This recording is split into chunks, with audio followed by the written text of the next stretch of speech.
Hola, ¿qué tal? Soy el doctor San Agustín y en este vídeo quería repasar la tosferina. Entonces, ¿qué es la tosferina? Es una enfermedad de tipo infeccioso, es una infección aguda de las vías respiratorias que es causada por una bacteria que se llama Bordetella pertussis. Es una bacteria aerobia gram negativa. La característica principal es que se inflama, es el árbol traqueobronquial y clínicamente se manifiesta de forma típica con unos accesos de tos muy violenta que provocan una sensación de asfixia. Es típico que tras el acceso de tos violenta haya una inspiración que provoca un sonido característico que se llama gallo, que llaman el canto del gallo. Es un estridor inspiratorio. Aunque esto se considera típico, no aparece en lactantes y tampoco en niños mayores y adultos. Suele ser más bien en niños en edad escolar y preescolar. Mecanismo de transmisión. ¿Cómo se transmite la enfermedad? Pues normalmente se transmite de forma directa a través de las secreciones respiratorias o por las gotitas de Flügel, ¿no? Gotitas que salen disparadas y a través del ambiente se contagian las personas. Y también de una forma indirecta podrían transmitirse a través de superficies que comparten los niños como juguetes, de forma que pillaría la bacteria con las manos y luego se tocaría la nariz y los ojos y entraría el microorganismo dentro del cuerpo. Pero bueno, el mecanismo principal es por estas gotitas que se expulsan de secreciones respiratorias a través de la tos o del estornudo y que luego las inspira otra persona y se infecta. El reservorio es el ser humano y las manifestaciones clínicas, la presentación clínica la podemos representar en una línea de tiempo y esta clínica de la tosferina dura unas 12 semanas, por eso se llama la enfermedad de los 100 días, porque es la duración aproximada que tiene.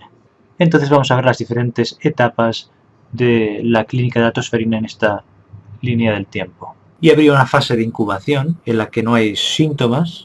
La bacteria ha entrado, la Bordetella pertussis, en el tracto respiratorio, se va dividiendo, va haciendo daño, pero no hay manifestaciones clínicas. Es una fase de incubación que es asintomática y dura una semana aproximadamente, o de 7 a 10 días. Después ya tenemos la fase clínica que dura unas 12 semanas y que se puede dividir en 3 partes. Una primera parte que es la fase catarral, que puede durar unas 2 semanas o de 1 a 2 semanas, y en la que hay una inflamación de las vías respiratorias con secreciones. Se llama catarral porque no se distingue de un síndrome catarral cualquiera, hay rinorrea, estornudos, puede haber febrícula, tos y por desgracia es la fase en la que es más contagiosa. Y esto se debe a que la bacteria no ha sido eliminada por el sistema inmune y se divide en grandes cantidades.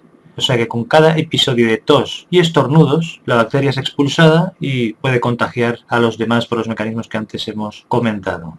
Poco a poco el cuerpo irá fabricando anticuerpos contra la bordetela hasta que empiece a eliminarla y ya no sea contagiosa. Después tenemos la fase paroxística, que está entre la segunda y la octava semana, en la que las bacterias están prácticamente todas muertas, o casi todas, conforme va avanzando esa fase. Entonces ya no es apenas contagioso, pero el daño y la inflamación de las semanas previas darán lugar a los accesos de tos típicos y violentos de los que habíamos hablado antes, y por eso se llama paroxística. Son muy exagerados y agotadores, por lo forzado de la tos, como puedes oír en esta grabación.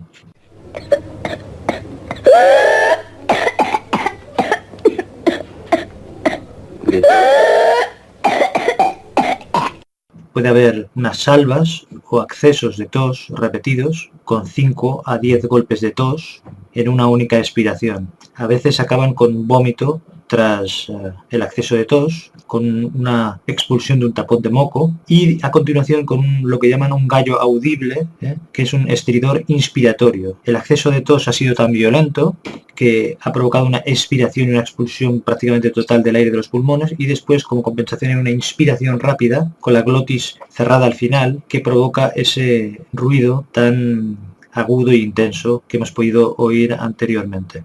A veces estos ruidos tienen unos triggers, unos disparadores, es decir, se pueden desencadenar por el contacto físico, por comer, por el ruido. ¿Con qué frecuencia aparecen estos accesos? Pues puede variar a varios en una hora hasta 5, 10 en todo el día. Por la noche pueden ser peores. A veces puede haber también pérdida de peso como complicación debido a que interfieren la alimentación en gestión de alimentos. No suele haber fiebre en esta fase y si la hay, pues hay que pensar en que ha habido una infección, otra infección bacteriana que se ha sobreañadido. Como digo, lo característico son esos ataques de tos exagerados. Aunque hay que decir que estas manifestaciones son más típicas, esta manifestación típica es más frecuente en niños en edad preescolar o escolar, en cambio en adultos o en adolescentes normalmente no es tan típico, aunque puede presentarse también y suele manifestarse por una tos intensa o prolongada, pero no tan paroxística y sin el gallo inspiratorio, aunque sí que el vómito puede presentarse.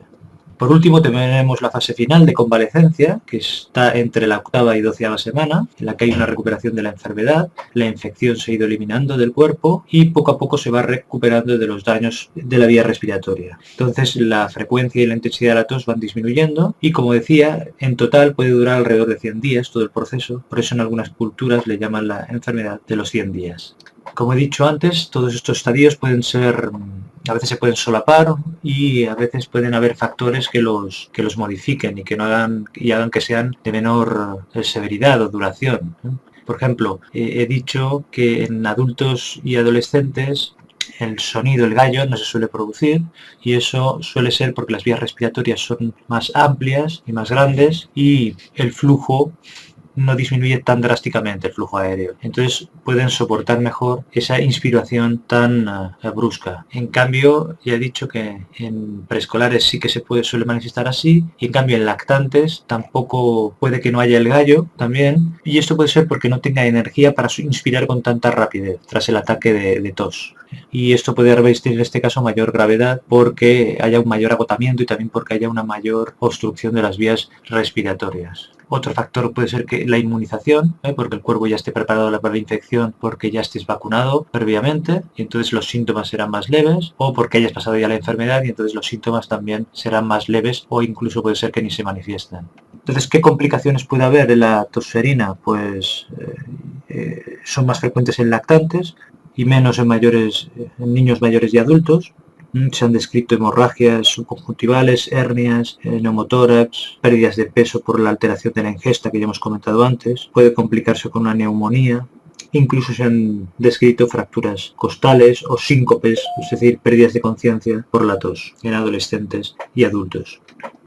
¿Y cómo hacemos el diagnóstico? Bueno, en primer lugar, por la clínica nos tenemos que guiar y después por pruebas de laboratorio. Si hay una clínica de tos paroxística con el típico gallo o con un vómito posterior, pues la sospecha es grande de que sea una tosferina, sobre todo si es un niño pequeño y hay una linfocitosis en el análisis de sangre. El problema es que en adolescentes y adultos no suelen presentar la clínica típica, como hemos dicho antes, no suelen presentar el gallo. En el caso que lo presenten, pues lo sospecharás, pero no suele darse el caso, y tampoco suelen presentar la linfocitosis. En este caso, lo sospechas cuando hay una tos prolongada que no mejora en 14 días, o cuando la tos es paroxística, independientemente de la duración, aunque no haya el gallo, y también a las toses que se sigan de vómito en adolescentes, adultos, y sobre todo vas a hacer el diagnóstico más precoz cuando hayan síntomas de tipo respiratorio de cualquier tipo, en el caso de que haya habido un contacto con un caso de tosferina que haya sido confirmado con el laboratorio. En cuanto al diagnóstico de laboratorio, ya he comentado que se puede presentar linfocitosis en niños pequeños, pero no es tan frecuente en adolescentes y adultos. En realidad, a nivel de laboratorio, la norma estándar es el cultivo de las secreciones nasofaríngeas. El problema es que solo se puede hacer en las primeras 2 semanas de síntomas, más o menos, cuando la bacteria todavía está viva. Si está ahí la borde de la pertusis, en el cultivo especial que se utiliza, pues se multiplicará y crecerá más o menos en una semana o un poco más. El problema es que si hay un resultado negativo, no excluye que haya habido una infección, porque puede ser que no haya sido tomada la muestra en el estadio correcto, porque ya hemos dicho que si han pasado más de 2 semanas y la mayor parte de las bacterias están muertas, pues no crecerán, o puede ser que haya fallado la técnica también. Entonces es importante utilizar otros métodos. Bueno, por supuesto, aparte de la sospecha clínica. La otra técnica que se utiliza es la PCR, la detección de DNA mediante la reacción en cadena de la polimerasa, porque tiene una mayor sensibilidad y la puedes utilizar en cualquier momento hasta la 4ª semana, y detecta detecta, como su nombre indica, la presencia de ADN de la Bordetella pertussis. Si está presente esta Bordetella, la prueba, la PCR, hará millones de copias de una parte específica y será detectada en el laboratorio y se confirma la infección. Este ADN puede ser tanto de bacterias vivas o muertas y entonces esto hace que el test sea útil hasta la cuarta semana, cuando la mayoría de bacterias están muertas. La ventaja respecto al cultivo es que el resultado es más rápido, más sensible y tarda mucho menos en obtenerse el resultado, incluso en horas puede obtenerse. En cambio, ya he dicho que el cultivo puede tardar 5 días, una semana. El problema de la PCR es que pueda dar resultados falsos positivos si la muestra está contaminada. Por eso hay que combinar diferentes técnicas junto a la sospecha clínica. Además de estas dos estrategias de laboratorio, también tenemos la serología, que es detectar anticuerpos en sangre contra la bacteria y que se puede hacer entre la segunda hasta la 12ª semana.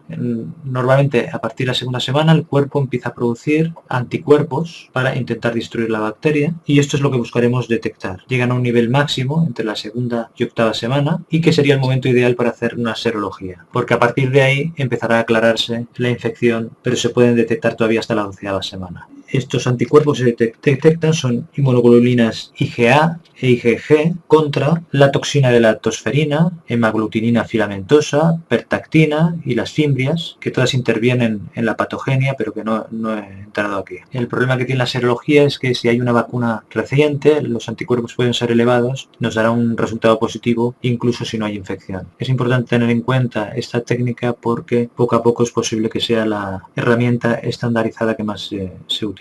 ¿Qué hacemos cuando se ha confirmado el diagnóstico? ¿Cómo lo tratamos? Si ha sido diagnosticada en las primeras 2 semanas, los macrólidos son la primera elección, por ejemplo la claritromicina o la acitromicina. El trimethoprim sulfametoxazol sería el antibiótico alternativo en casos de alergias a los macrólidos y hacen que después los síntomas sean más ligeros. El problema es que tras las 2 primeras semanas iniciales el antibiótico no suele ser muy útil porque el daño y la inflamación ya se han hecho y se seguirá produciendo síntomas cuando empiece ya la fase paroxística, a pesar de que cada vez haya menos bacterias vivas. Pero si una persona que no estaba infectada se ha expuesto a alguien que tiene un diagnóstico confirmado de tosferina, se puede empezar con los antibióticos inmediatamente durante los primeros 7 a 10 días post-exposición, como quimioprofilaxis, aunque haya cierta controversia. Parte del tratamiento inicial que se puede hacer con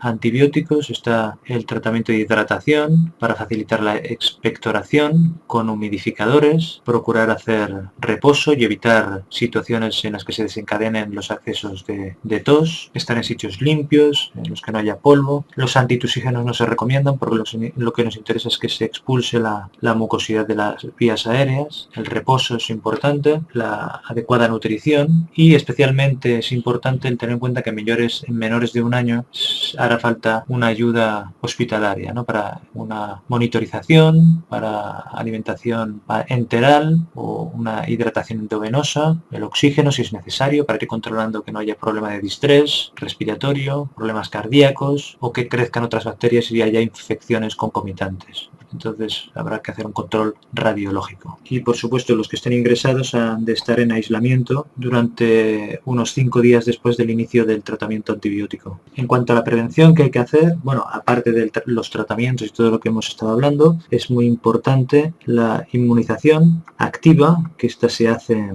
con la vacunación. Ahora hay vacunas acelulares contra la tosferina que dan menos efectos secundarios y que son eficaces para prevenir. Se da junto a la vacuna de la difteria y del tétanos, es la DTP. Y bueno, se podría hablar más del tema y entrar en temas de patogenia, pero lo voy a dejar aquí y espero que te haya sido útil. Muchas gracias.